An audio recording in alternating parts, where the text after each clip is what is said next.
In 1963, a Japanese anime aired on American television only 9 months after it had officially released in Japan. The anime was Astro Boy by Osamu Tezuka. In Japan, it had absolutely slapped. And in America, people really liked it as well, to the point where even now, some people in the West know of Astro Boy but don't actually know that it's a Japanese anime. Mind you, this isn't necessarily the absolute first time that anime aired in the West, but it was for sure one of the bigger turning points, especially as Astro Boy was on American TV.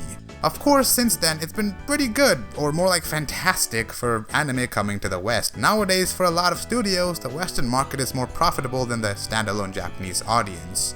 But you may ask, why am I talking about something that happened before even my parents were alive? Well, young chappie, much like how Astro Boy appearing in America was a huge step for Western and Eastern collaboration when it comes to animation, I believe that right now, we are amidst another huge milestone for Western and Eastern entertainment media.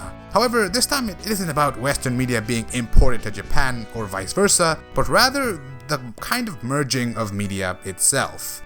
Before that, I gotta explain the fun world of intellectual property. Yeah, it's not fun at all. No matter how much I try to make IPs into a fun topic, it just doesn't work. So because of that, I'll make this part of the video very short and concise and give a very, caveman-like explanation. If you want to read more, then I'll link something in the description below and, crack at it yourselves. Anyway, simply for your ease, IP, intellectual properties, are kind of like exclusive rights to a thing. For example, Shueisha ultimately has the rights to One Piece. However, that right can almost be given to others in a contractual manner. For example, Funimation has the licensing rights to the One Piece English dub. In a very simple analogy, IPs are kind of like the books in a library. The library ultimately owns all the books, but people can come and rent out the books under the right conditions. For One Piece, Shueisha is the library, and Funimation is the dude renting out the book for a specific purpose. Once again, very simplified. In reality, there's a lot of moving parts and laws that I'm not smart enough to explain, and this video doesn't really need it either.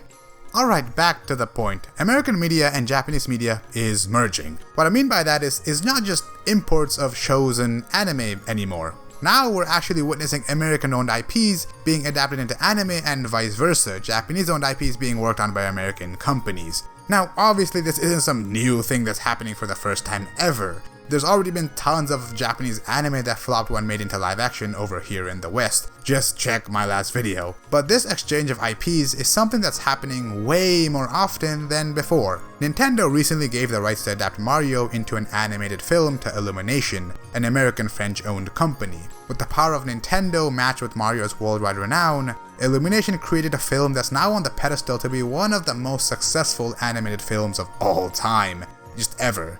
Another example, next year we'll see Suicide Squad being adapted into an isekai anime by Wit Studio. Obviously Suicide Squad, a DC product, being worked on by a Japanese company. Lastly, a new Spider-Man project is being worked on by Polygon Pictures. Spider-Man, owned by Sony and Marvel, I think, once again being worked on by a Japanese company for whatever this project is. Those are just the recent 3 collabs that I can think of. There's definitely a lot more than this, but those are just the 3 that came to mind.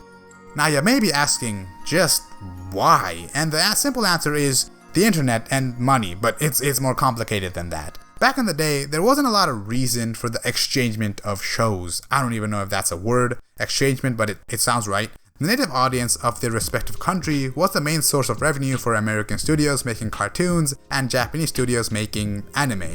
However, you might have noticed in the last 15 years, anime and cartoons as well are becoming more worldwide thanks to the interwebs. Now, if a new anime comes out, especially if they're not like huge titles, you best believe that the studios that are making them are sure counting on the Western audience to carry that viewership. Before internet culture was rampant, you'd have to do detective work to watch an episode of anime over here in Canada at least. Real ones would remember that you'd have to often watch an anime episode on YouTube with like 420p video quality that had like 35 parts, and randomly, part 17 would just be missing and you wouldn't know what happened. So many hours of my life disappeared looking for missing anime parts on YouTube that I'll just never get back. Kids of today will never have to deal with anything like that. And same goes for studios. They won't ever have to pin their hopes on their native audience carrying their revenue or liking their stuff at all, because chances are, even if Japan does not like an anime, there's probably a dude in Utrecht, Netherlands that really likes a vending machine isekai. And that's the power of the internet and globalization, kids.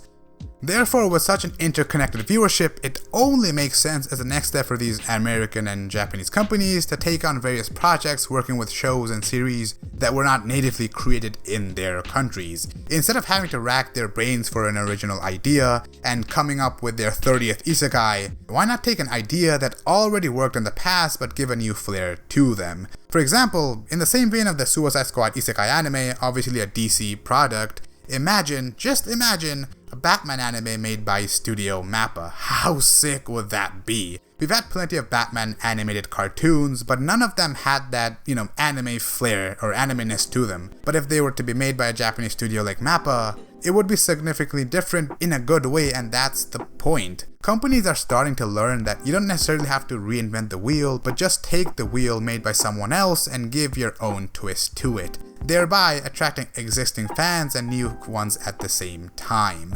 And the way money is tied to this, like it is with almost everything, is that it allows for a foundation of success for these companies. When you take something that already has a pre-existing fan base, it's almost way easier creating a successful product rather than establishing a completely new thing and just hoping you can convince people to tune in.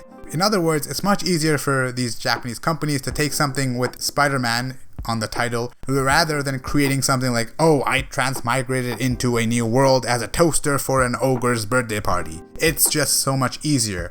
Of course, that's not to say that there'll never be another original isekai ever again, because of course that's not true, but what I'm saying is if and when a company has the chance to adapt something like Spider-Man or Mario or, DC or anything superhero related or anything that's popular, it's much easier for them to take that than hope that their original isekai idea is gonna work. That doesn't mean that, isekai is just gonna disappear. Of course not. These American IPs like Spider-Man are obviously very protected and only the right companies under the right conditions will have access to them. But it just means that there's gonna be more collaboration between, the Western media and Eastern media.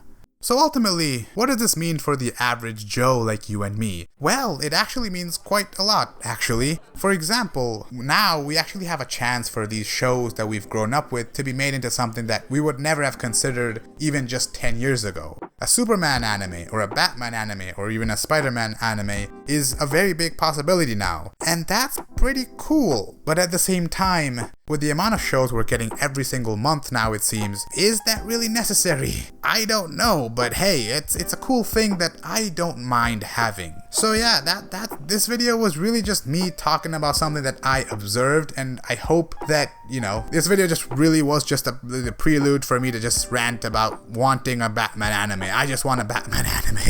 Okay, so that was the end of the video. Eat a cookie, subscribe. I don't know what this video really was. It's like a news slash hope slash, propaganda for Batman. I don't know, but subscribe, eat a cookie, and I'll see you next time. Bye.